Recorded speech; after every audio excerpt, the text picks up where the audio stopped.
Welcome to this edition of the Wainhouse Research Executive Briefing Series. Joining us this time, Rob Lips, Executive Vice President of Sonic Foundry. Welcome, Rob. Thank you. Good to Glad see be you. Here. Likewise. So, Rob, tell us a little bit about your role at Sonic Foundry. What do you do at this shop? Yeah, well, on any given day, I think it changes. I think that's true for everybody in a technology company. But my main role are all of our customer-facing operations. So it's predominantly sales, but working with the marketing team, the support teams, all of our integration, our API-related work that we have, people that install, train, set up. So it's the gambit. On any given day, it changes. A lot of hats. So obviously Sonic Foundry is best known for its role in providing streaming video in the education market. Tell us a little bit about what you see happening on college campuses with online video right now. Definitely we're most well known for what we do for the university segment of the market, but I like to think MediaSite is a non-vertical application. It's really education across all verticals. So trends that we're seeing, I would have to say the biggest one is how fast student involvement is being co-creators of content on campuses is taking place. Historically our focus has been on spaces, learning spaces, and integrating well into those spaces. That moved to desktops, and then that quickly moved to mobile devices, phones, anything that anybody can create video from. And when we targeted our My MediaSite application toward faculty, it quickly made its way down into the student body. So what kind of content are they creating? It's assignment submissions, it's peer reviews. In the professional schools like education and engineering, it's as simple as taking your iPhone out in the lab and recording another student and submitting it as homework. So the video's coming from everywhere, and it's not just a push anymore. And I think video has enabled universities to realize that learners learn from other learners as much as they do from content owners. And facilitating that is important. It puts a lot of strain on us because there's a lot of schools with a lot of students, and managing video systems and quotas. And video's not like other forms of data. It can expand quickly and chew into your network storage pretty fast. I guess you could say better content creation tools feeds the need for better content management. It does. Yeah, it does. There needs to be a system behind it, but I'll tell you that from what I'm seeing today, the technology supports a lot of policies. The problem is there's not a lot of clear policies. So I like to tell people that we as a technology company are only going to ever solve half your problem. The other half has to be solved by the people running the system, the people making the decisions about how long you keep the content, who gets access, and what does our content life cycle look like.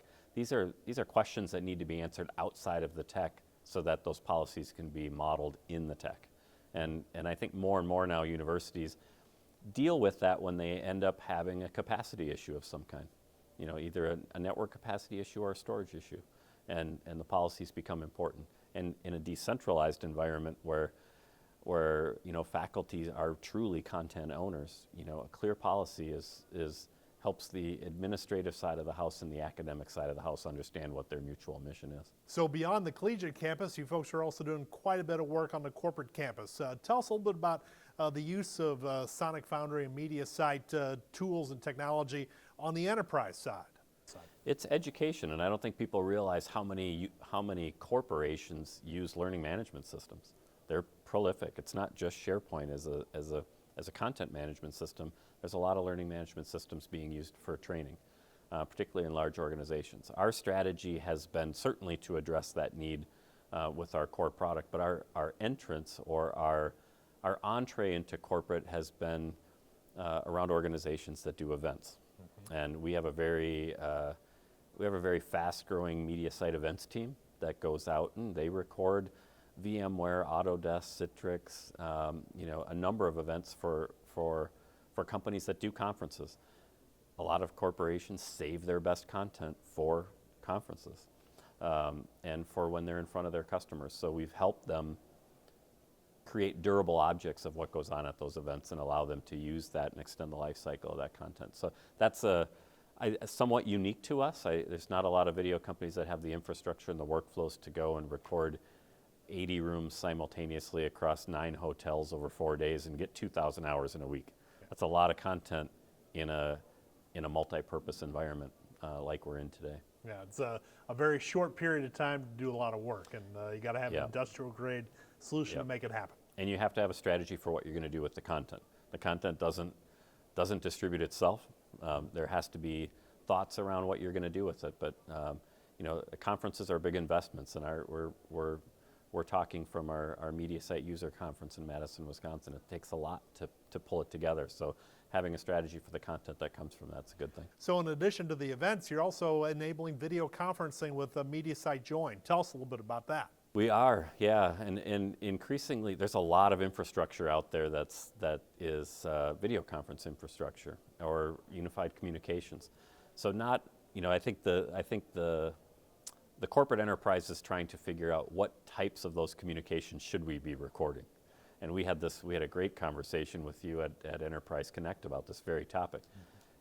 Does the meeting need to be recorded all the time, or is it more the video conference sessions that originate as sort of a presentation of some kind? And our feeling is if it's being presented, it should be recorded.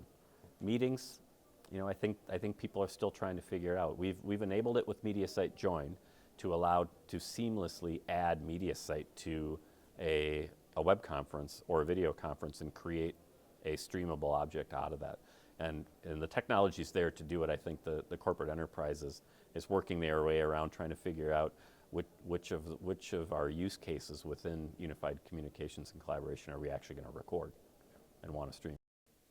So talk a little bit about how we see adoption of streaming video in the healthcare segment as well. That's a big growing area for you. Yeah, it's greenfields in healthcare for us. We see a lot of potential. I think our foothold in healthcare it's everything you can imagine. It's doctors needing training, nurses needing training. But I think what a lot of medical institutions are realizing is you can only source so much content that's standardized before you're going to want to create some of your own. And it's oftentimes never all of one or all of the other. You need to buy a little bit of content, you need to create a little bit of content, and do you really want two separate video systems for those things? MediaSite's great because we have the tools to deliver standardized content, but we also have the tools to empower people to create some of their own.